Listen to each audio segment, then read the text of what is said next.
Mask man ಚಿನ್ನಯ್ಯನ ಹೆಂಡತಿ ಈ ಸಂದರ್ಭದಲ್ಲಿ ಹಲವು ವಿಚಾರಗಳ ಬಗ್ಗೆ ಮಾತಾಡಿದ್ದಾರೆ.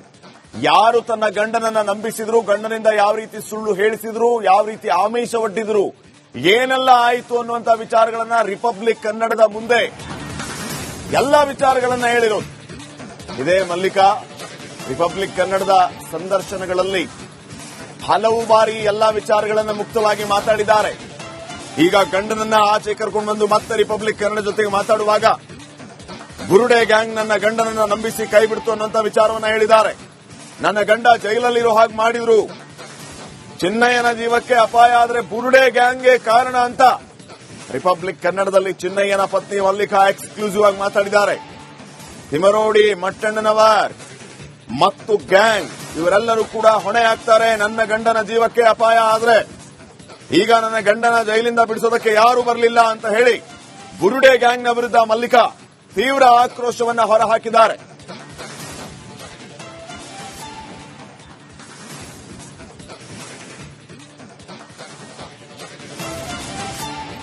ಇದೇ ಸಂದರ್ಭದಲ್ಲಿ ಇನ್ನೊಂದು ಮುಖ್ಯವಾದಂತಹ ವಿಚಾರವನ್ನ ಮಾಸ್ಕ್ ಮ್ಯಾನ್ ಹೆಂಡತಿ ಮಲ್ಲಿಕಾ ಹೇಳಿದ್ದಾರೆ. ಧರ್ಮಸ್ಥಳದ ವಿರುದ್ಧಂತ ಆಯನಲ ಅಪಪ್ರಚಾರ ಆಯಿತು. ಆ ಅಪಪ್ರಚಾರವನ್ನ ಜನ ಯಾವುದೇ ಕಾರಣಕ್ಕೂ ನಂಬಬಾರದು ಅಂತ ಮನವಿಯನ್ನ ಮಾಡಿಕೊಂಡಿದ್ದಾರೆ ಚಿನ್ನಯ್ಯನ ಹೆಂಡತಿ ಮಲ್ಲಿಕಾ ಅವರು. ಮಾಸ್ಕ್ ಮ್ಯಾನ್ ಹೆಂಡತಿ ಮಾತಾಡುವಾಗ ಹೇಳಿರೋದು ಧರ್ಮಸ್ಥಳ ಬಗ್ಗೆ ನಡೆದಿರುವ ಅಪಪ್ರಚಾರ ಇವೆಲ್ಲವನ್ನು ಜನ ನಂಬಬಾರದು. ಅವಮಾನ ತಾಳಲಾಗದೆ ನಾನು ಆತ್ಮಹತ್ಯೆಗೂ ಕೂಡ ಹೋಗಿದ್ದೆ. ನಮಗೆ ಧರ್ಮಸ್ಥಳ ಕ್ಷೇತ್ರ 20 ವರ್ಷ ಅನ್ನ ಬದುಕು ನೀಡಿದೆ. ಇಂಥ ಕ್ಷೇತ್ರದ ವಿರುದ್ಧ ಷಡ್ಯಂತ್ರ ಮಾಡಿದ್ರು, ಆ ಷಡ್ಯಂತ್ರಕ್ಕೆ ನನ್ನ ಗಂಡ ಬಲಿಯಾದ. ಧರ್ಮಸ್ಥಳದ ಬಗ್ಗೆ ನಡೆದಿರುವ ಅಪಚಾರವನ್ನ ಜನ ನಂಬಬಾರದು ಅಂತ ಹೇಳಿದ್ದಾರೆ.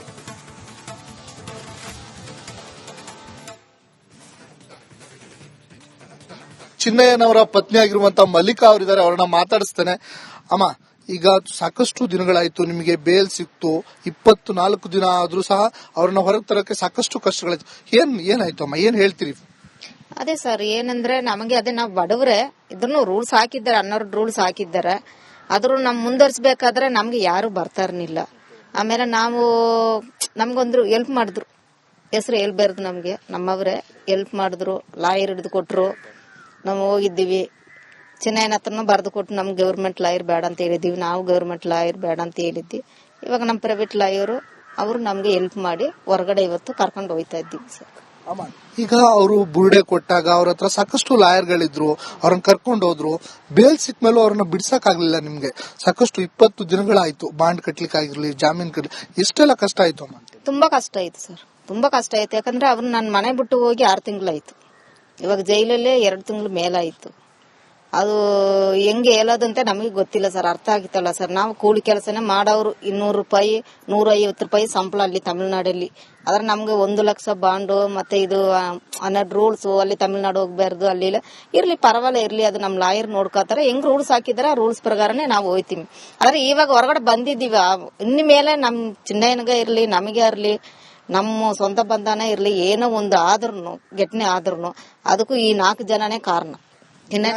ಆದ್ರೆ ಗಿರೀಶ್ ಮಟ್ಟಣ್ಣ, ತಿಮ್ಮಾರೆಡ್ಡಿ, ಜಯಂತ, ವಿಠಾಲ, ಇವ್ರ 4 ಜನ ಕಾರಣ. ಅಂದ್ರೆ ಇವ್ರ ಜೀವಕ್ಕೆ ಏನಾದ್ರು ಹೆಚ್ಚು ಕಡಿಮೆ ಆದ್ರೆ ಇವರೇ ಕಾರಣ. ಅವ್ರ ಜೀವಕ್ಕೆ ಏನಾದ್ರು ಹೆಚ್ಚು ಕಮ್ಮಿ ಆದ್ರೆ ಇವ್ರ ಕಾರಣ. 4 ಜನ ಕಾರಣ. ಯಾಕಂದ್ರೆ 4 ಜನ ತನ ಕರ್ಕೊಂಡೋಗಿ ಇವಾಗ ಜೈಲು ತುಂಬಾ ಹೋಗಿದ್ದಾರೆ. ಯಾರು ಅದು ಸ್ಟಾರ್ಟ್ ಅಲ್ಲಿ 4 ಜನ ಲಾಯರ್ಗಳು ಇದ್ರು, ಅವ್ರ ಜೊತೆಲಿ ಇದ್ರು. ನಾನು ಟಿವಿನಲ್ಲೇ ನೋಡ್ದೆ, ನೇರ್ಗ್ ನೋಡಿಲ್ಲ. ಆದ್ರೆ ಆಮೇಲೆ ಅರ್ಧದಲ್ಲಿ ಬಿಟ್ಟೋದ್ರು, ಎಲ್ಲಾರು ಬಿಟ್ಟೋದ್ರು. ಗಿರೀಶ್ ಮಠನ, ತಿಮ್ಮಾರೆಡ್ಡಿ, ಜಯಂತ, ಈ ವಿಠಾಲ ಕರ್ಕೊಂಡೋಗಿ ಎಲ್ಲ ಮಾಡಿದ್ರು, ಮತ್ತೆ ಬಿಟ್ಟೋದ್ರು. ಲಾಯರ್ಗಳು ಎಲ್ಲಿ ಹೋದ್ರಂತೆ ಗೊತ್ತಿಲ್ಲ. ಫಸ್ಟ್ ಇದ್ದವರೆಲ್ಲ ನಡುದಾರಲ್ಲಿ ಕೈ ಕೊಟ್ಟು ಹೋಗಿದ್ದಾರೆ. ಇವಾಗ ಕರ್ಕೊಂಡು ಹೋಯ್ತಾ ಇದ್ದೀವಿ. ನಾವು ನಮ್ಮ ಜೀವನ ಬಾಳ್ಬೇಕು. ಯಾಕಂದ್ರೆ 6 ತಿಂಗಳು ಆಯ್ತು. ನನ್ನ ಗಂಡನಿಗೆ ಇರ್ಲಿ, ನಮಗೆ ಇರ್ಲಿ, ನಮ್ಮ ಮಕ್ಕಳಿಗೆ ಇರ್ಲಿ, ಯಾರಿಗೆ ಒಂದು ಜೀವ ಏನಾದ್ರೂ ಅಪಾಯ ಆದ್ರೆ ಅದು ಈ 4 ಜನನೇ ಕಾರಣ. ಒಂದ್ ವೇಳೆ ಈ ಚಿನ್ನಯ್ಯನವ್ರನ್ನ ಮತ್ತೆ ಅವರು ಸೆಳೆಯುವಂತ ಪ್ರಯತ್ನ ಅಥವಾ ಅವ್ರನ್ನ ಮೀಟ್ ಮಾಡುವಂತ ಪ್ರಯತ್ನವನ್ನ ಈ ತಿಮ್ರೋಡಿ ಗ್ಯಾಂಗ್ ಮಾಡಿದ್ರೆ ಏನಮ್ಮ ಅಂತ ಹೇಳಿ? ಅದೇ ಸರ್, ಏನಂದ್ರೆ ಇವಾಗ ದೇವಸ್ಥಾನ ಟಾರ್ಗೆಟ್ ಮಾಡಿ ಇಷ್ಟು ಮಾಡಿರೋದವ್ರು. ಅದು ನಮ್ಮ ಹತ್ರನೂ ಹೇಳಿದ್ದಾರೆ, ಅದು ಅವ್ರಿಗೆ ಗೊತ್ತಿದ್ದಾರೆ. ಎಲ್ಲ ಮಾಡಿರೋದು ದೇವಸ್ಥಾನ ಟಾರ್ಗೆಟ್. ಅದು ನಾವು ದೇವಸ್ಥಾನ ಅಲ್ಲಿ ಅನ್ನ ತಿಂದಿದ್ದೀವಿ, ಕೆಲಸ ಮಾಡಿದ್ದೀವಿ. ನಾವು 20 ವರ್ಷ ನಮ್ಮ ಯಜಮಾನ್ರು ಇದ್ದಿದ್ದಾರೆ, ನಾನು ಒಂದು 5 ವರ್ಷ ಇದ್ದಿದ್ದೀನಿ ಅಲ್ಲಿ, ಅನ್ನ ತಿಂದಿದ್ದೀನಿ. ಆದ್ರೆ ದೇವ್ರಿಗೆ ನಾವು ಮೋಸ ಮಾಡಬಾರ್ದು. ನಾವು ಮೋಸ ಮಾಡಲ್ಲ ನಾವು ದೇವ್ರಿಗೆ. ಅದೇ ಧರ್ಮಸ್ಥಳದ ಅನ್ನವನ್ನ ತಿಂದಿದೀವಿ, ನಾವು ಧರ್ಮಸ್ಥಳಕ್ಕೆ ಅನ್ಯಾಯ ಮಾಡಲ್ಲ ಅಂತ. ಮಾಡಲ್ಲ ನಾವು ಅನ್ಯಾಯ ಮಾಡಲ್ಲ, ಯಾವಾಗ್ಲೂ ಮಾಡಲ್ಲ. ಚಿನ್ನಯ್ಯನವ್ರನ್ನ ಕರ್ಕೊಂಡು ಹೋಗಿ ಏನಾದ್ರು ಧರ್ಮಸ್ಥಳಕ್ಕೆ ವೀರೇಂದ್ರ ಹೆಗ್ಗಡೆ ಅವರನ್ನ ಭೇಟಿ ಮಾಡಿಸಿ ಕ್ಷಮೆ ಕೇಳುವಂತ ಕೆಲಸ ಏನಾದ್ರು ಮಾಡ್ತೀರಮ್ಮ? ಮಾಡ್ತೀವಿ ಸರ್, ನಾವು ಮಾಡ್ತೀವಿ. ಸ್ವಲ್ಪ ನಮ್ಗೆ ಟೈಮ್ ಬೇಕು ಸರ್, ಹೋಗ್ತೀವಿ, ಇವಾಗ ಹೋಗಲ್ಲ. ಯಾಕಂದ್ರೆ ನಾವು ಕೇಸ್ ಕೊಟ್ಟಿರೋದು ಅವ್ರ ಮೇಲೆ, ನನ್ ಗಂಡ. ನಾವು ಮತ್ತೆ ಹೋಗಿ ಮುಂದೇನಂದ್ರೆ ಯಾರಿಗೂ ಕೋಪ ಬರ್ತದಲ್ಲ ಸರ್, ಅದರಿಂದ ಸ್ವಲ್ಪ ಟೈಮ್ ನಮ್ಗೆ ಬೇಕು. ಅದಾದ್ಮೇಲೆ ಹೋಗಿ ಕ್ಷಮೆ ಕೇಳ್ತೀವಿ ನಾವು, ಗ್ಯಾರಂಟಿ ಕೇಳ್ತೀವಿ. ವೀರೇಂದ್ರ ಹೆಗ್ಗಡೆ ಅವರು ನಾನು ನನ್ನ ಗಂಡನೇ ಹೋಗಿ ಕೇಳ್ತೀವಿ, ಕ್ಷಮೆ ಕೇಳ್ತೀವಿ. ಈ ಬುರುಡೆ ಕೊಟ್ಟು ಇವ್ರು ಸಿಕ್ಸ್ದವರು ಕೈ ಬಿಟ್ರು, ಮನೆಯವರು ಕೈ ಬಿಟ್ರು ಅಂತ. ಮನೆಯವ್ರಂದ್ರೆ ಅವ್ರ ಅಣ್ಣ ತಮ್ಮ ಅಂದ್ರ ಎಲ್ಲಾರು ಕೈ ಬಿಟ್ರು ಸರ್, ಯಾರನ್ನ ಹೇಳಕ್ ಆಗಲ್ಲ. ಇದ್ರ ಪರಿಸ್ಥಿತಿ ಹಂಗಿತ್ತು. ನಮ್ ದೇವಸ್ಥಾನ ಮೇಲೆ ಒಂದು ಅಪ್ಪಸಾರ ಮಾರಿ ಹಿಂಗೆಲ್ಲ ಆಗ್ಬೇಕಾದ್ರೆ ಯಾರು ಬರಲ್ಲ. ಅದು ತಪ್ಪು ನಮ್ಮ ಮೇಲೆನೆ ಇರ್ತದೆ, ನಮ್ಮ ಇನ್ನೊವ್ರ ಮೇಲೆ ತಪ್ಪು ಹೇಳಕ್ ಆಗಲ್ಲ. ಇದ್ರೂ ಅವ್ರು ಕೋಡ ಹುಟ್ಟದವ್ರು ಇವತ್ತು ಆ ಜಾಗದಲ್ಲಿ ಬೇರೆ ಯಾರಾದಿದ್ರು ಇವರು ಹೊರಗಡೆ ಇದ್ರೆ ಏನ್ ಮಾಡ್ಬೇಕ ಮಾಡಿ ಕರ್ಕೊಂಡ್ ಬರ್ತಾ ಇದ್ರು. ಆದ್ರೆ ಅವ್ರಿಗೆ ಯಾರು ಹೆಲ್ಪ್ ಮಾಡಕ್ ಅವ್ರ ಅಣ್ಣ ತಮ್ಮ ಬರ್ಲಿಲ್ಲ. ಆದ್ರೆ ನಮ್ ಜೀವನದಲ್ಲೇ ಅವ್ರ ಅಣ್ಣ ತಮ್ಮ ಸತ್ತೋದಕ್ ಇದೇನೆ. ಇದಿಷ್ಟು ಏನು ಚಿನ್ನಯ್ಯ ಅವರ ಪತ್ನಿ ಮಲ್ಲಿಕಾ ಅವರ ಮಾತಾಗಿರುವಂತದ್ದು. ಇವೆಲ್ಲಾ ಪ್ರಕ್ರಿಯೆಗಳು ಅಂದ್ರೆ ಕೆಲವೊಂದಿಷ್ಟು ನ್ಯಾಯಾಂಗ ಈಗ ಅಡಚಣೆಗಳಿದಾವೆ, ಅವೆಲ್ಲವೂ ಮುಗಿದ ಮೇಲೆ ನಾನು ವೀರೇಂದ್ರ ಹೆಗ್ಗಡೆ ಅವರ ಬಳಿ ಹೋಗಿ ಕ್ಷಮೆಯನ್ನ ಯಾಚಿಸ್ತೇನೆ ಎನ್ನುವಂತ ಮಾತನ್ನ ಸಹ ಮಲ್ಲಿಕಾ ಅವರು ಹೇಳಿರುವಂತದ್ದು. ಕ್ಯಾಮರಾ ಪರ್ಸನ್ ಚಿರಾಗ್ ಜೊತೆ Bhimanagesh, republic Kannada, Shivamogga. Mask man ಚಿನ್ನಯ್ಯನ ಹೆಂಡತಿ ಈ ಸಂದರ್ಭದಲ್ಲಿ ಹಲವು ವಿಚಾರಗಳ ಬಗ್ಗೆ ಮಾತಾಡಿದ್ದಾರೆ. ಯಾರು ತನ್ನ ಗಂಡನನ್ನ ನಂಬಿಸಿದ್ರು, ಗಂಡನಿಂದ ಯಾವ ರೀತಿ ಸುಳ್ಳು ಹೇಳಿಸಿದ್ರು, ಯಾವ ರೀತಿ ಆಮಿಷ ಒಡ್ಡಿದ್ರು, ಏನೆಲ್ಲ ಆಯಿತು ಅನ್ನುವಂತ ವಿಚಾರಗಳನ್ನ ರಿಪಬ್ಲಿಕ್ ಕನ್ನಡದ ಮುಂದೆ ಎಲ್ಲ ವಿಚಾರಗಳನ್ನ ಹೇಳಿರೋದು ಇದೇ ಮಲ್ಲಿಕಾ. ರಿಪಬ್ಲಿಕ್ ಕನ್ನಡದ ಸಂದರ್ಶನಗಳಲ್ಲಿ ಹಲವು ಬಾರಿ ಎಲ್ಲಾ ವಿಚಾರಗಳನ್ನ ಮುಕ್ತವಾಗಿ ಮಾತಾಡಿದ್ದಾರೆ. ಈಗ ಗಂಡನನ್ನ ಆಚೆ ಕರ್ಕೊಂಡು ಬಂದು ಮತ್ತೆ ರಿಪಬ್ಲಿಕ್ ಕನ್ನಡ ಜೊತೆಗೆ ಮಾತಾಡುವಾಗ ಬುರುಡೆ ಗ್ಯಾಂಗ್ ನನ್ನ ಗಂಡನನ್ನ ನಂಬಿಸಿ ಕೈ ಬಿಡ್ತು ಅನ್ನುವಂತ ವಿಚಾರವನ್ನ ಹೇಳಿದ್ದಾರೆ. ನನ್ನ ಗಂಡ ಜೈಲಲ್ಲಿರೋ ಹಾಗೆ ಮಾಡಿದ್ರು, ಚಿನ್ನಯ್ಯನ ಜೀವಕ್ಕೆ ಅಪಾಯ ಆದ್ರೆ ಬುರುಡೆ ಗ್ಯಾಂಗ್ಗೆ ಕಾರಣ ಅಂತ ರಿಪಬ್ಲಿಕ್ ಕನ್ನಡದಲ್ಲಿ ಚಿನ್ನಯ್ಯನ ಪತ್ನಿ ಮಲ್ಲಿಕಾ ಎಕ್ಸ್ಕ್ಲೂಸಿವ್ ಆಗಿ ಮಾತಾಡಿದ್ದಾರೆ. ತಿಮರೋಡಿ, ಮಟ್ಟಣ್ಣನವರ್ ಮತ್ತು ಗ್ಯಾಂಗ್ ಇವರೆಲ್ಲರೂ ಕೂಡ ಹೊಣೆ ಆಗ್ತಾರೆ ನನ್ನ ಗಂಡನ ಜೀವಕ್ಕೆ ಅಪಾಯ ಆದ್ರೆ. ಈಗ ನನ್ನ ಗಂಡನ ಜೈಲಿಂದ ಬಿಡಿಸೋದಕ್ಕೆ ಯಾರೂ ಬರಲಿಲ್ಲ ಅಂತ ಹೇಳಿ ಬುರುಡೆ ಗ್ಯಾಂಗ್ನ ವಿರುದ್ಧ ಮಲ್ಲಿಕಾ ತೀವ್ರ ಆಕ್ರೋಶವನ್ನ ಹೊರಹಾಕಿದ್ದಾರೆ.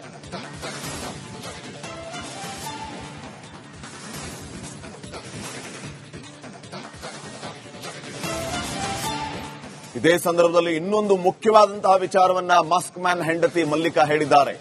ಧರ್ಮಸ್ಥಳದ ವಿರುದ್ಧಂತ ಆಯನಲ ಅಪಪ್ರಚಾರ ಆಯಿತು. ಆ ಅಪಪ್ರಚಾರವನ್ನ ಜನ ಯಾವುದೇ ಕಾರಣಕ್ಕೂ ನಂಬಬಾರದು ಅಂತ ಮನವಿಯನ್ನ ಮಾಡಿಕೊಂಡಿದ್ದಾರೆ ಚಿನ್ನಯ್ಯನ ಹೆಂಡತಿ ಮಲ್ಲಿಕಾ ಅವರು. ಮಾಸ್ಕ್ ಮ್ಯಾನ್ ಹೆಂಡತಿ ಮಾತಾಡುವಾಗ ಹೇಳಿರೋದು ಧರ್ಮಸ್ಥಳ ಬಗ್ಗೆ ನಡೆದಿರುವ ಅಪಪ್ರಚಾರ ಇವೆಲ್ಲವನ್ನು ಜನ ನಂಬಬಾರದು.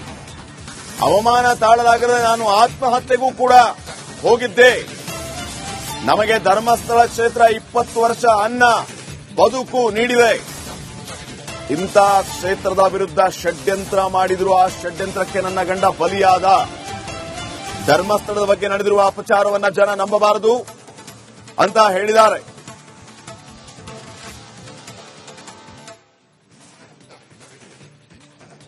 ಚಿನ್ನಯ್ಯನವರ ಪತ್ನಿಯಾಗಿರುವಂತಹ ಮಲ್ಲಿಕಾ ಅವರಿದ್ದಾರೆ, ಅವರನ್ನ ಮಾತಾಡಿಸ್ತೇನೆ.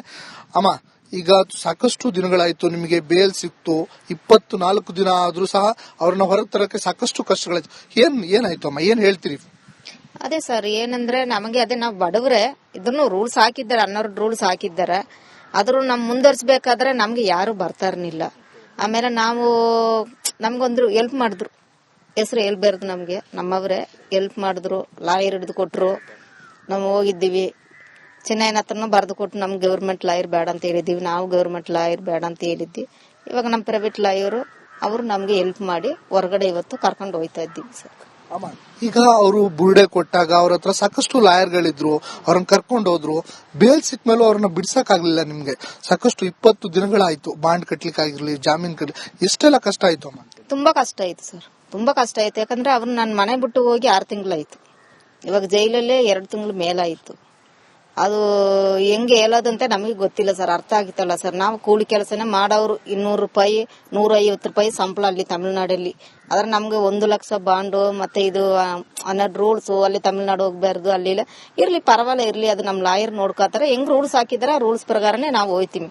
ಆದ್ರೆ ಇವಾಗ ಹೊರಗಡೆ ಬಂದಿದ್ದೀವಿ, ಇನ್ನು ಮೇಲೆ ನಮ್ ಚಿನ್ನಯ್ಯನಿಗೆ ಇರ್ಲಿ ನಮಗೆ ಇರ್ಲಿ ನಮ್ಮ ಸ್ವಂತ ಬಂಧನ ಇರ್ಲಿ ಏನೋ ಒಂದು ಆದ್ರೂ ಘಟನೆ ಆದ್ರೂ ಅದಕ್ಕೂ ಈ 4 ಜನನೇ ಕಾರಣ. ಆದ್ರೆ ಗಿರೀಶ್ ಮಠಣ್ಣ, ತಿಮ್ಮಾರೆಡ್ಡಿ, ಜಯಂತ, ವಿಠ್ಠಲ ಇವ್ರ 4 ಜನ ಕಾರಣ. ಅಂದ್ರೆ ಇವ್ರ ಜೀವಕ್ಕೆ ಏನಾದ್ರು ಹೆಚ್ಚು ಕಡಿಮೆ ಆದ್ರೆ ಇವ್ರ ಕಾರಣ. ಇವರೇ ಕಾರಣ. ಅವ್ರ ಜೀವಕ್ಕೆ ಏನಾದ್ರೂ ಹೆಚ್ಚು ಕಮ್ಮಿ ಆದ್ರೆ ಇವ್ರ ಕಾರಣ. 4 ಜನ ಕಾರಣ. ಯಾಕಂದ್ರೆ ಈ 4 ಜನ ತನ್ನ ಕರ್ಕೊಂಡೋಗಿ ಇವಾಗ ಜೈಲು ತುಂಬಾ ಹೋಗಿದ್ದಾರೆ.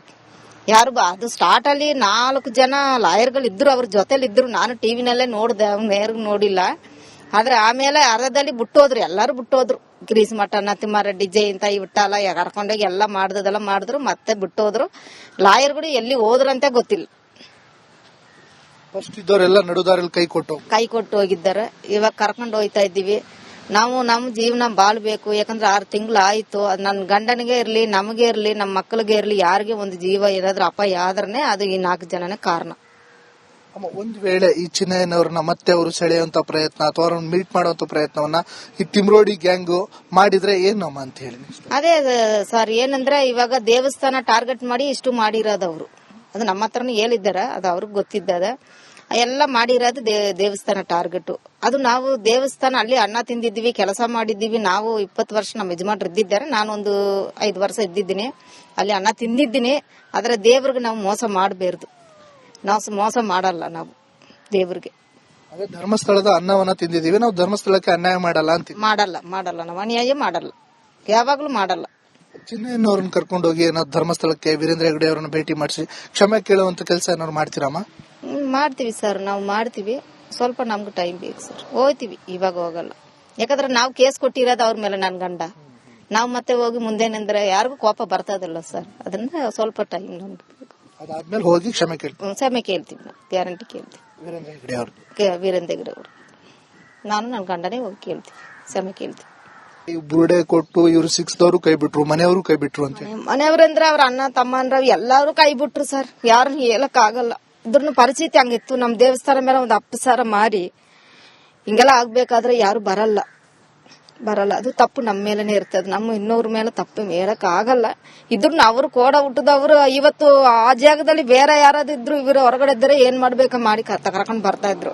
ಆದ್ರೆ ಅವ್ರಿಗೆ ಯಾರು ಹೆಲ್ಪ್ ಮಾಡಕ್ ಅವ್ರ ಅಣ್ಣ ತಮ್ಮ ಬರ್ಲಿಲ್ಲ.